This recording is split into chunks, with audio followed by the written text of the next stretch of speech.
Well, it's great to be here, and I just love sharing about how consciousness works and how the mind works, and it's coming up to almost a half a century ago when I first discovered and began teaching about the powers of the mind, and I like mentioning a half a century because I used to say, okay, it's been a decade, it's been 2 decades, and then 3 decades. Well, now it's coming on to a half a century. And it has been my life's work, and it is just so exciting to share with people about this extraordinary mechanism of power that we all possess. And in my time with you today, I'm going to share a lot of things with you, a lot of information. But I'd like to start by going back to the very beginning when I was in the cabin in British Columbia, Canada, and I was not able to demonstrate mind powers in the beginning. It was all just concept to me. Now, I had read all the books that were available at the time, and I was very knowledgeable intellectually, and I had answers to everything, but there was one problem. I wasn't able to demonstrate it. And I said to myself, there's something wrong here. And so if mind power works, then certainly I have to be able to demonstrate it. And I want to see results in my life. I don't want to hear about how other people are using it. I want to be able to demonstrate it. And so I began to actually move beyond the concept into actual practice. And here's the first thing that I want to share with you, and that is that mind power is not a concept, it's a practice. And you can have all the concepts that you want, and you can have all the knowledge, but if you're not willing or able to practice daily this system, you don't see the results. But when you do practice daily and you do follow the system, then you see extraordinary results. And the very first technique, and I'm going back to the very beginning, the very first technique that I used was the imprinting technique. Now, we share this in the Mind Power program, but I want to just briefly go over it again because this is fundamental in understanding that you reach the subconscious through repetition. And the very first belief that I imprinted into my subconscious mind was that I have unlimited power at my disposal. Now, how I would do this is that I would repeat it to myself over and over again. I have unlimited power at my disposal. I have unlimited power at my disposal.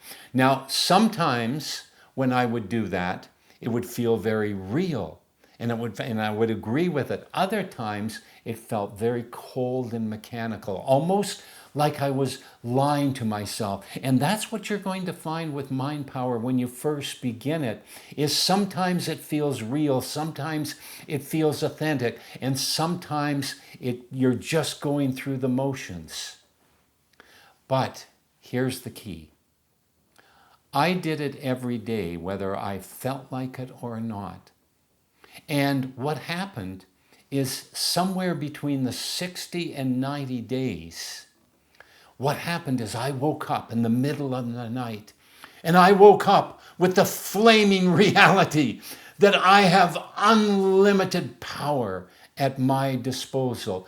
And I have had that ever since. I have never had to repeat that again. And it's exactly like it is with the multiplication table. I mean, when I say what's 7 times 7, you know automatically it's 49. What's 10 times 10? You know that it's 100. But have you ever thought about how you know that? You know it because it has been repeated so many times that it has taken an imprint into the subconscious. And this is exactly what you can do, is that you can imprint into your subconscious whatever it is that you choose through repetition, and that you are not limited in any way. Your only limitation is your ability to envision and dream about what you want to have happen in your life.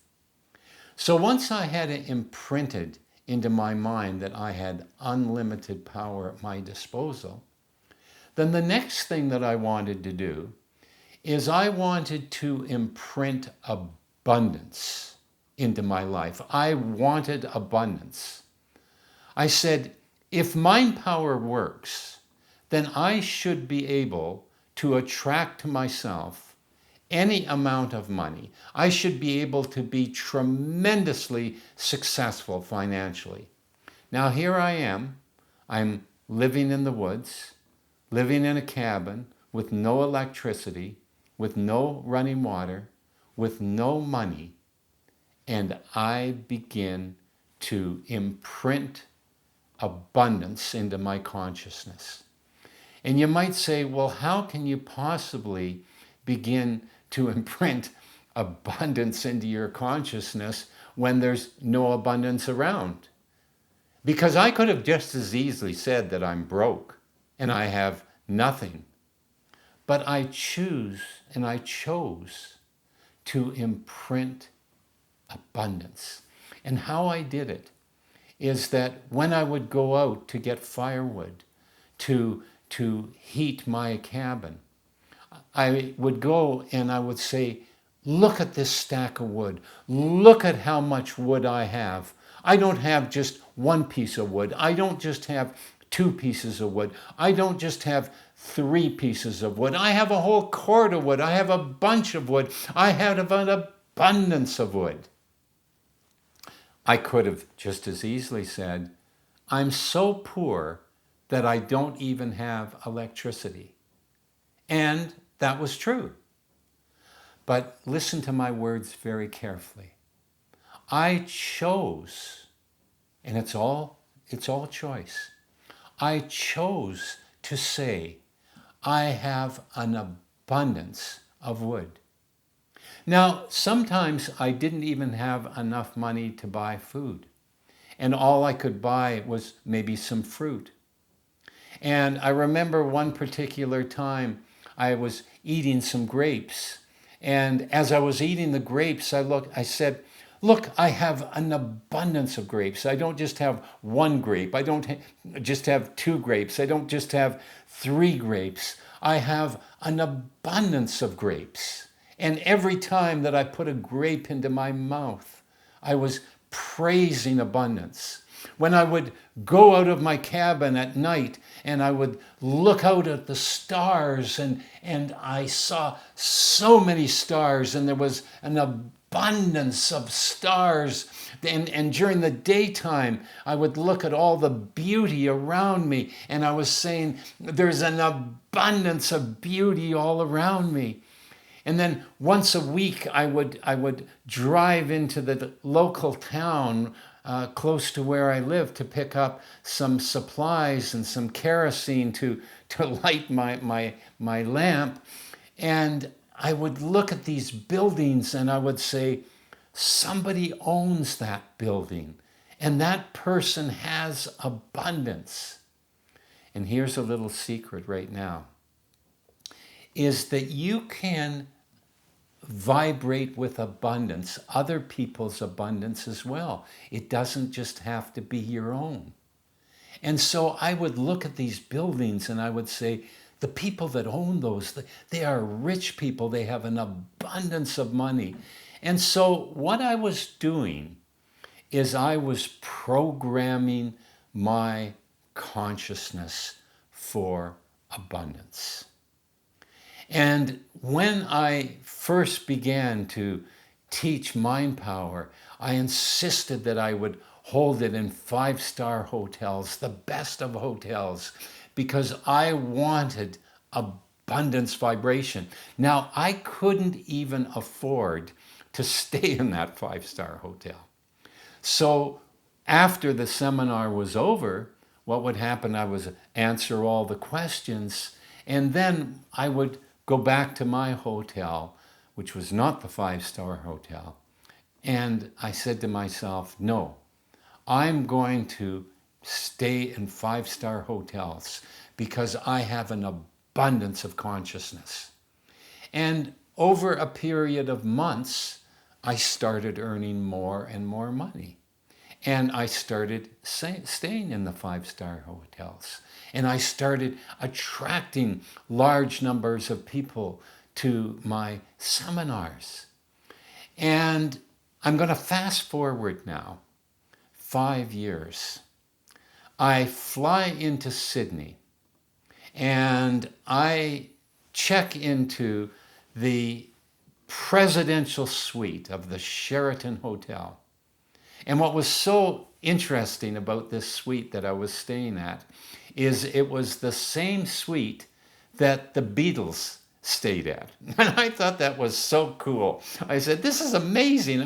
I'm here in this place where the Beatles had stayed. And I'd walk around the suite and went, probably John Lennon played his guitar here. And then it was an amazing suite with floor-to-ceiling windows overlooking the Sydney Opera House and the Sydney Harbour. And it had all these bedrooms and huge living rooms, and it had a kitchen. And there I am on my own. And not only had I checked into the presidential suite of that hotel, I checked in for a whole month. A month. And I walked out to the balcony. I had a beautiful balcony overlooking the harbor. And I said to myself, this is so extraordinary. I have gone from a cabin in the woods with no electricity, with no running water, with no money, with no idea of how I was going to create abundance for myself. And yet here I am 5 years later, staying in the presidential suite, and I'm staying there for a month. Now, the reason that I'm sharing this story with you is I want you to know that Mind Powers works extraordinarily well. And it doesn't just work for me. It works for every single person that applies these principles in their life. And that's why I love sharing these techniques. Now, I've got to share one more story with you back at that time before we get into some of the extraordinary new material that I have for you in the masterclass.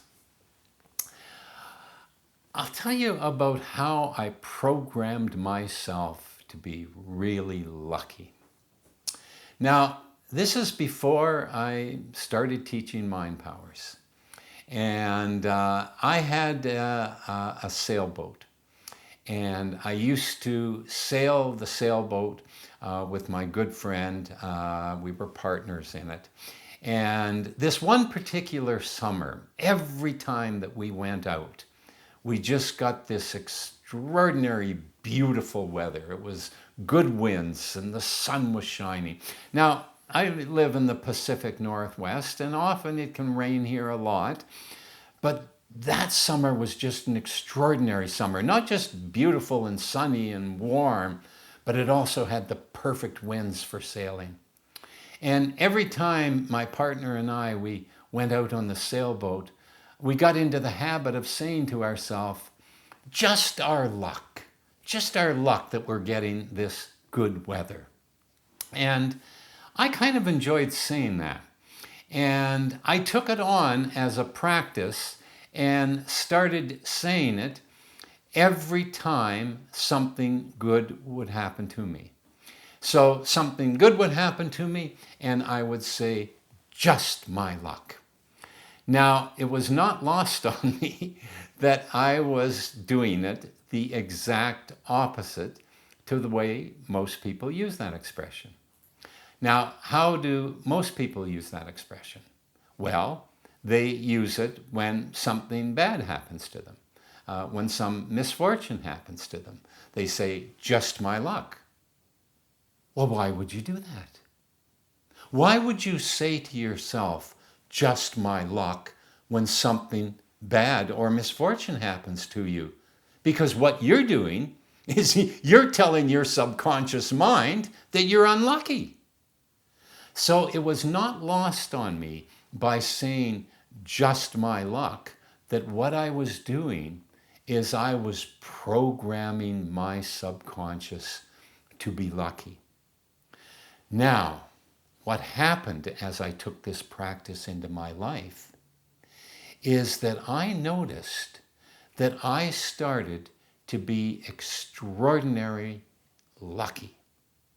I remember one time I called up for concert tickets to Ticketmaster. And this is back when you're talking on the phone and not online, way before the computer and online. And I called up Ticketmaster, and I wanted to see the Leonard Cohen concert. I'm a big fan of Leonard Cohen.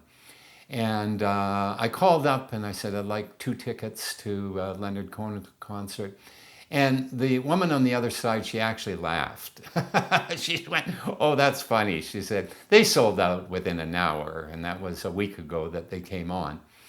And I said, oh, well, that's too bad. I really wanted to see him. But anyways, tell me, what city are you in? And I just got talking to her a little bit, as I like to do sometimes, chat up people and just inspire them and make them feel good and just, have a little chat with them. And so I'm chatting with her for about a minute or two, and she said, wait a second, this is unusual.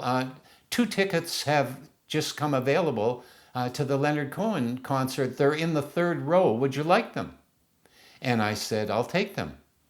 And she said, you're very lucky. And I said, I know. And I hung up the phone. And what did I say to myself? Just my luck.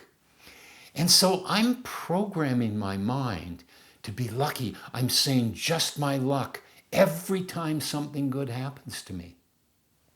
I'm at a fundraising event where they are, everybody has been given a ticket when you come in, and there's over 500 people there, and someone's going to win this beautiful painting.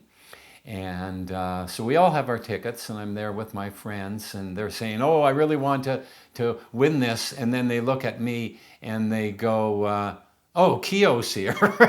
If Kehoe's here, what chance do we have of winning? And so they call up the number, and I look at my ticket, and they look at me, and I said, I won.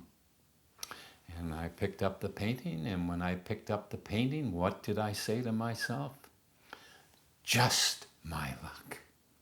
And so I'm programming it over and over and over again. I remember one time I flew to Toronto to be with my brother, and he got a box at the hockey game, and our family is there. There's 12 of us together. And they have what they have, the 50-50 draw. And in the 50-50 draw, what happens is that half the proceeds go to charity and half the proceeds go to the lucky winner.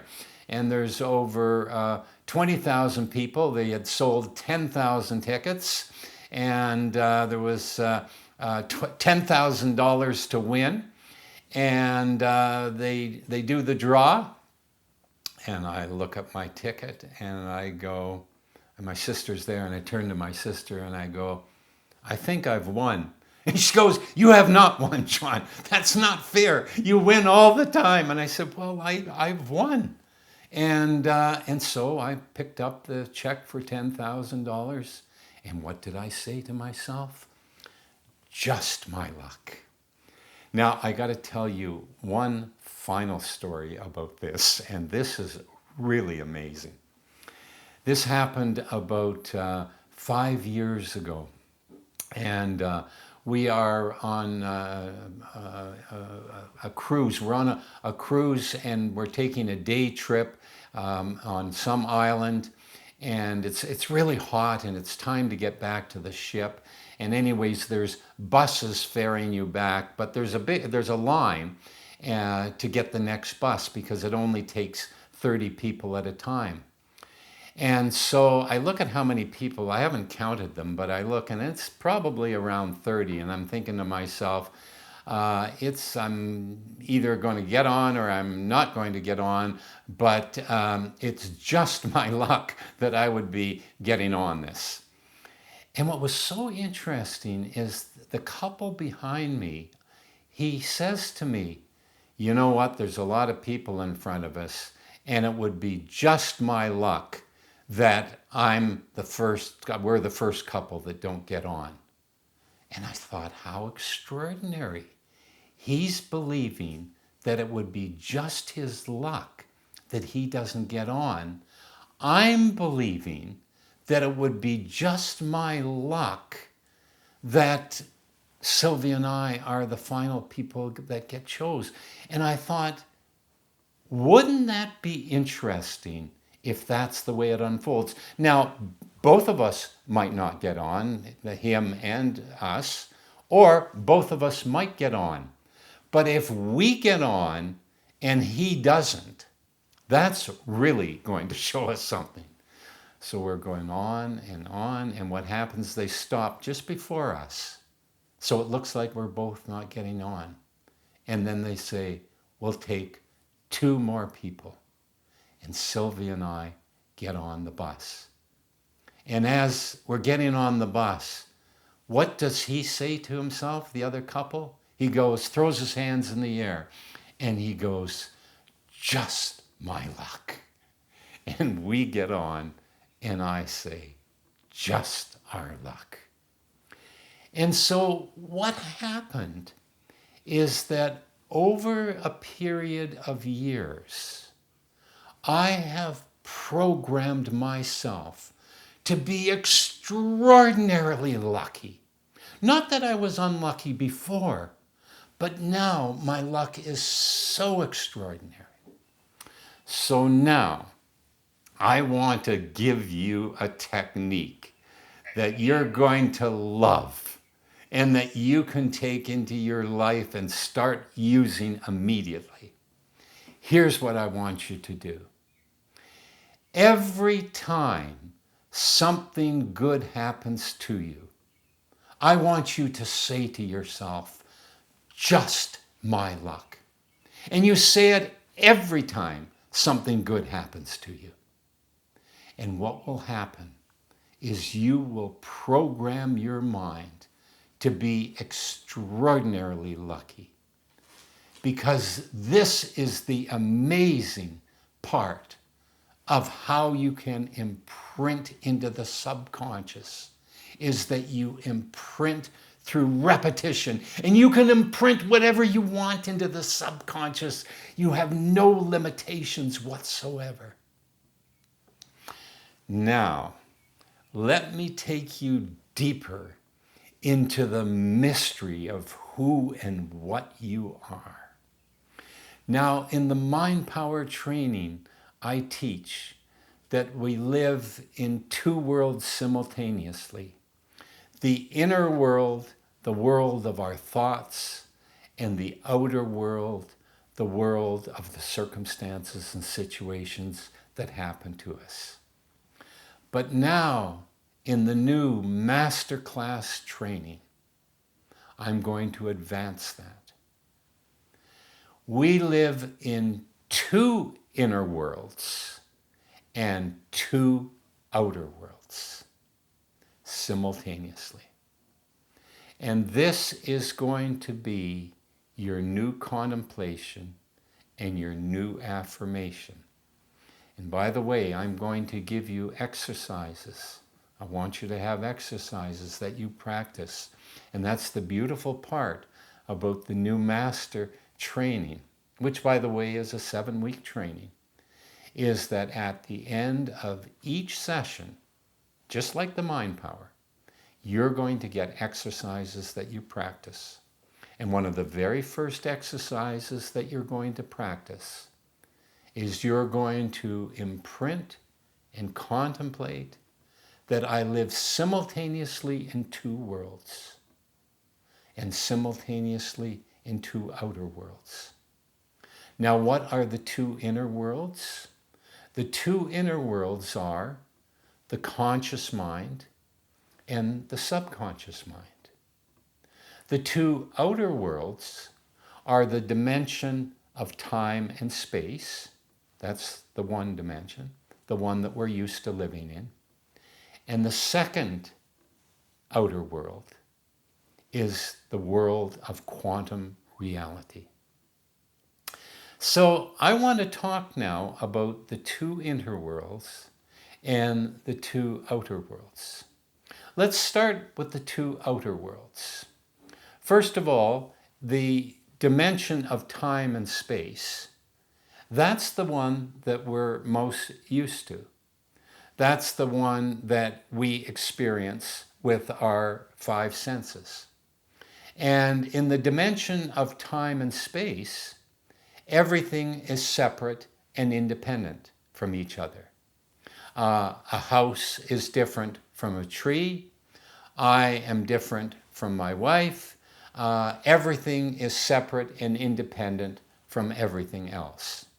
And that everything flows in chronological order. Present comes before the future. Future comes before the past. Everything works in a very logical, mechanical, easily understandable way where everything is separate and independent from each other. That is the dimension of time and space that we live in. And that's true. Everything that I have said, true. That's what happens in the dimension of time and space. But there is the second dimension, the quantum dimension. And this is what I want you to really know and understand, is that there is another dimension of reality that is happening simultaneously. And that is the world of quantum reality. Now, we don't experience it with our five senses. We don't see it. We don't feel it. We can't touch it. But this is what physicists tell us. They tell us that we are living in a quantum world where everything is connected.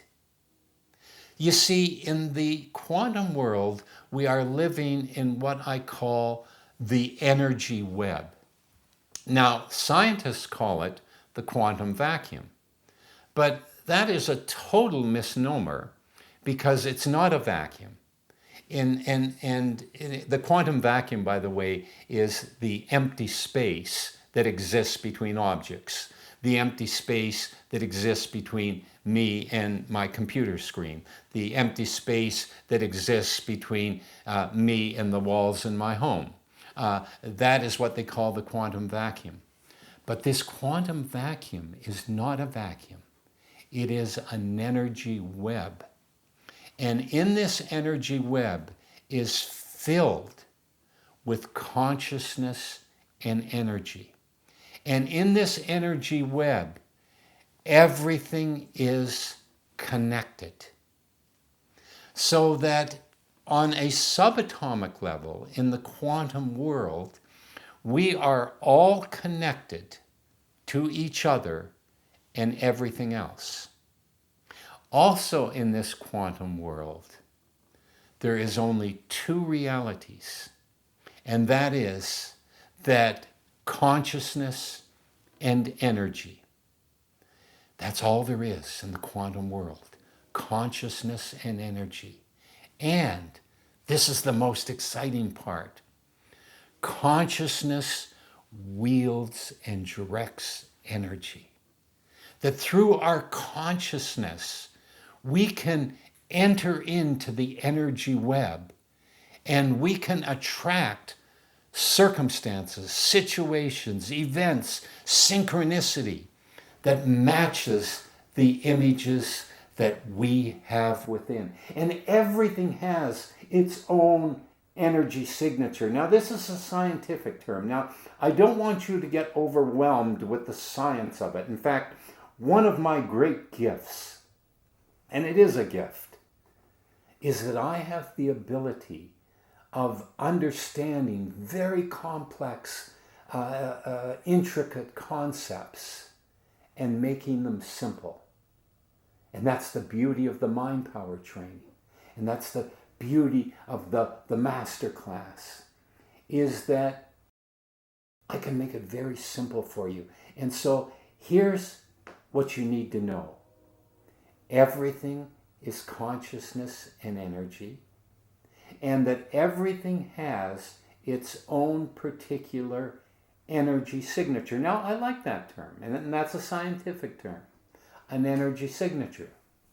And that on this energy signature, we are who we are.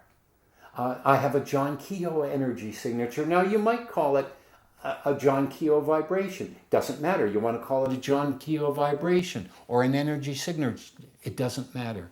What it means is that you are known in the universe because you are in the energy web, and that the energy web is connected to everything.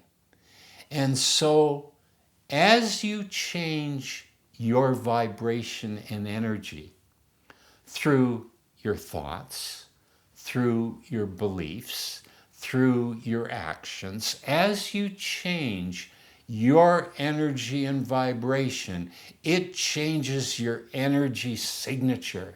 And as this changes, the whole universe notices and reacts accordingly.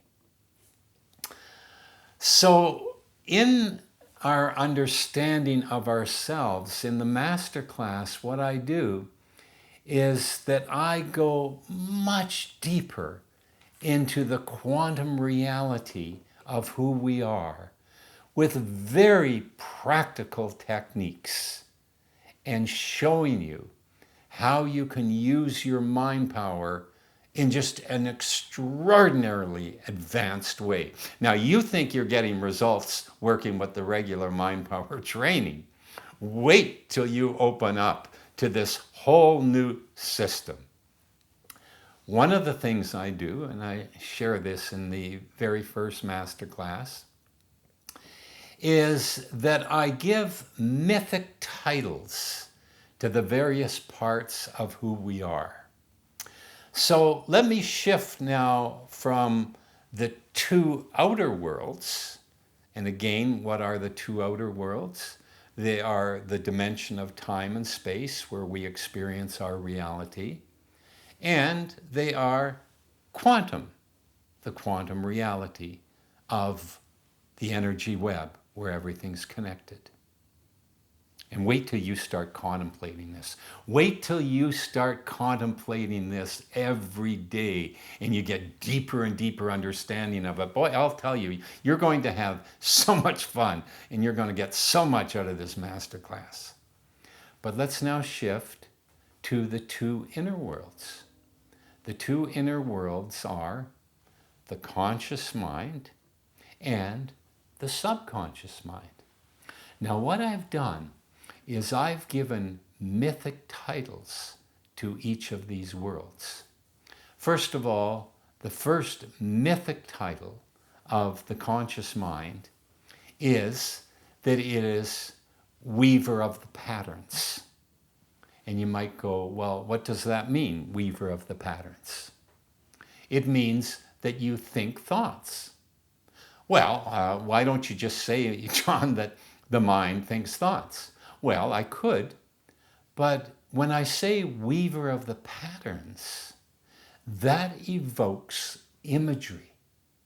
And you begin, what does that mean, weaver of the patterns? Well, what it means is that every thought that you think is a pattern of energy.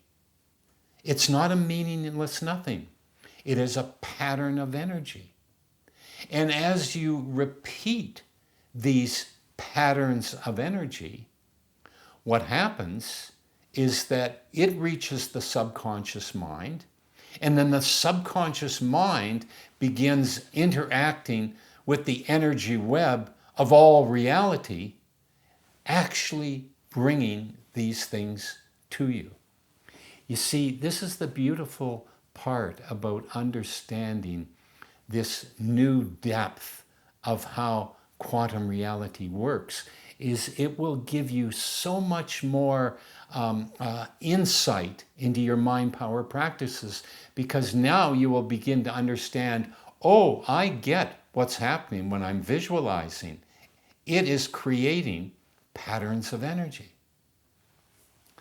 Now, the second mythic title of the conscious mind is that it is guardian to the gates of the subconscious. Now, when the mind first hears that, it goes, I didn't know that. And of course it didn't know it. How would you possibly know it unless someone told you? But now I'm telling you. And now your conscious mind is really interested, because that's an aspect of the conscious mind, is it wants to know and understand everything. And so now we're giving some new information to the conscious mind, and it's really quite inspired and intrigued. So the second mythic title of the conscious mind is that it's guardian to the gates of the subconscious. Now, why would you want or need a guardian to the gates of the subconscious? Very simple. Because whatever thought is repeated over and over and over again, it will take an imprint into the subconscious. And so you must be very diligent, very conscious, very visionary, very creative in making sure that the thoughts you think are of the highest quality. Because whatever is repeated over and over again takes an imprint into the subconscious. Now, let me give you one of the mythic titles of the subconscious. One of the mythic titles of the subconscious is that it is holder of the patterns. Now notice the conscious mind is weaver of the patterns. The subconscious mind is the holder of the patterns. So that whatever patterns, and I want you to start thinking, in fact, this is what you're going to be doing as you practice these new techniques, is you're going to be imprinting these new concepts onto your mind so that they become familiar to you, just like 8 times 8 is 64. You don't even have to think about it. You won't even begin to have to think about the fact that your mind is the weaver of the patterns and that your subconscious mind is the holder of the patterns. It'll be automatic. You'll know it. You'll know it deep within your being. So your subconscious is the holder of the patterns. Conscious mind weaves the patterns, the subconscious holds it. Now here is the second mythic title of the subconscious. It is communicator with the energy web. Our subconscious communicates with the energy web. How? By the patterns that it has within us. And so you, as a creative individual, you that have unlimited power at your disposal, you have the ability of creating patterns of energy, images in your mind, through the basic mind power techniques of affirmations and visualizations and acknowledging and all the systems and techniques that you've been taught in the mind power training. You get to create and imprint into the subconscious mind these patterns of energy. And it is communicator with the energy web. So what we do as we move into the master training is that we begin to imprint these things over and over and over again into our mind. We imprint the mythic titles. And what happens is that this gives us amazing personal power. And it gives you the ability to be successful in however you envision success. And I also advise you in the master training to, you choose what success is. Don't take society's perspective of success. You decide what success is. And whatever success that you decide that you want in your life, it's absolutely important that you succeed at it. Because you are neurologically wired and programmed for success. You have the ability to be tremendously successful. I have a saying, and that is that my success helps many people and my failure helps nobody. That I am programmed for success. Now, I want you to think about that. Is that true, that your success helps many people and your failure helps no one? Yes, it is true. Think about it. When you're successful, you have the ability of helping people. You have the ability of hiring people. You have the ability of spending money. You have the ability of being a creator of wealth, not just for yourself, but for other people, if finances is what you're working for, or to be a successful mother, to be a successful artist, or however you envision yourself. It's important that you're successful. And I want you to be successful, and you want to be successful. Do you know why you want to be successful? Because it's programmed within you. Because success is a vibration of the universe. The universe wants you to be successful. Now there's a concept. The universe not only wants and needs you to be successful. And you might say, why would the universe care in any way whether I'm successful or not? Well, it cares because it is you. Because you are it. Because you are living simultaneously in two outer worlds. The outer world of time and space, but also in the quantum world where everything is connected, where everything is one, where you are part of the energy web. And the universe needs and wants you to be successful because you are it. It is you.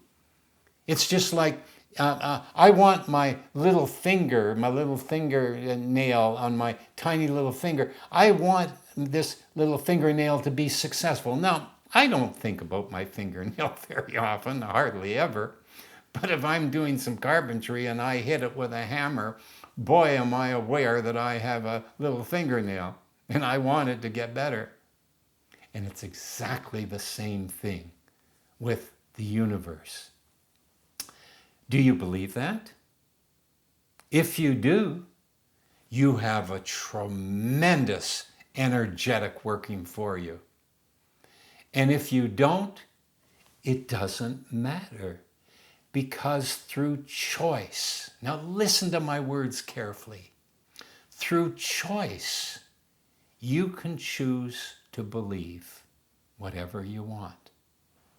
And this is an easy one to believe because it's what quantum reality tells us, that we are all connected and that we are neurologically wired. Our brains are neurologically wired for success.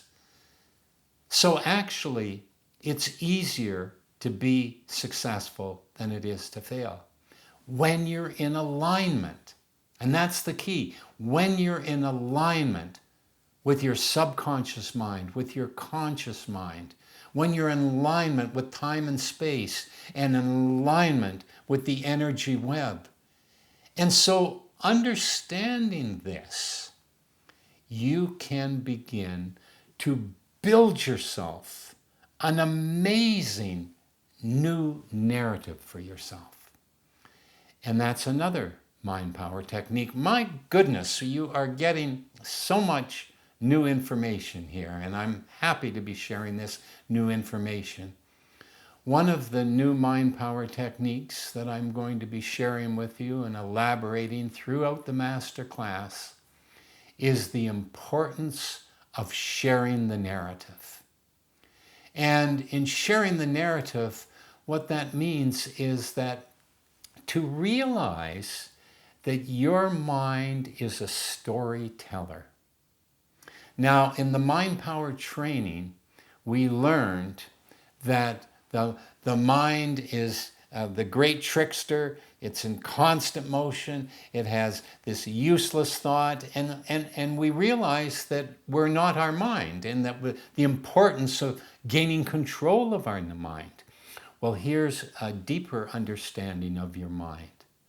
All those things are true, but what you might not have realized is that your mind is a storyteller, and it has stories about everything in your life. It has stories about your health. It has stories about your opportunities. It has stories about your friends, your spouse. It has stories about the people you don't like. It has stories about everything. And so what controlling the narrative is that you begin to take control of the stories that you tell yourself. And much the same as I did in the beginning in the cabin is now, when I did it, I didn't even realize the depth and power of what I was doing when I began to imprint that I have unlimited power at my disposal, or when I began to imprint that I have abundance everywhere. I didn't realize that what I was really doing is I was controlling the narrative. And so you get to control the stories that you tell yourself. Now, I'm going to share with you a very interesting, extraordinary story that happened to me recently. Actually, the genesis of this story happened over 20 years ago. And what happened is I was in my late 40s at the time, and a friend of mine was asking her mother-in-law, who at that time was in her 80s, she said, "What was the best decade of your life?" And this woman thought for a moment, and she said, "My 70s."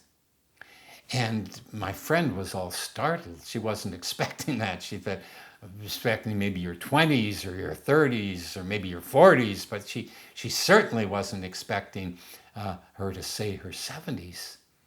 And she said, "Your 70s? That's extraordinary. Why were your 70s your best decade?" And she said, "Well, the children were all raised and they had left the house. My husband was retired. We were traveling. We still had our health. Yes, my 70s was my favorite decade." And I thought to myself, I'm going to remember that story, because sometime way off in the future, and remember I'm in my late 40s, sometime way off in the future, I'm going to be in my 70s. And so I turned 70. And I thought about that. I thought about, you know what? For that woman, it was the best decade of her life. I wonder if it can be my best decade.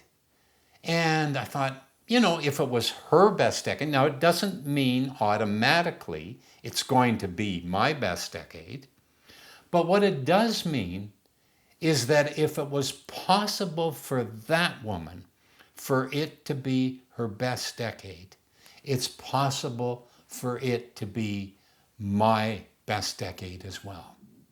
And then I began thinking, well, if it's going to be my best decade, why is it going to be my best decade? And then over a period of weeks of contemplating that, I realized how it could be my best decade. It's going to be my best decade because I'm going to be my most creative and my most productive during my 70s. And that became my new affirmation.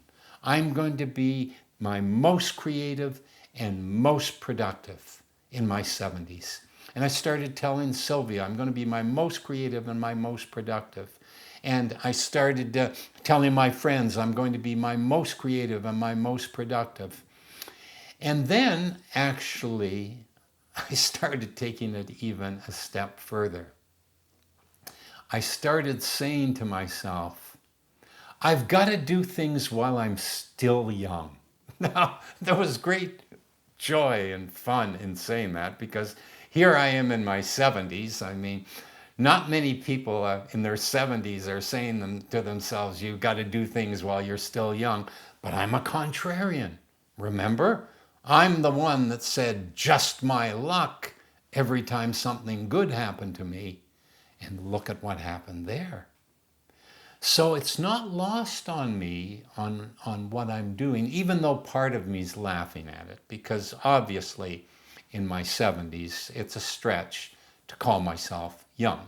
Now, mind you, I'm in good shape and I'm healthy and I'm feeling wonderful.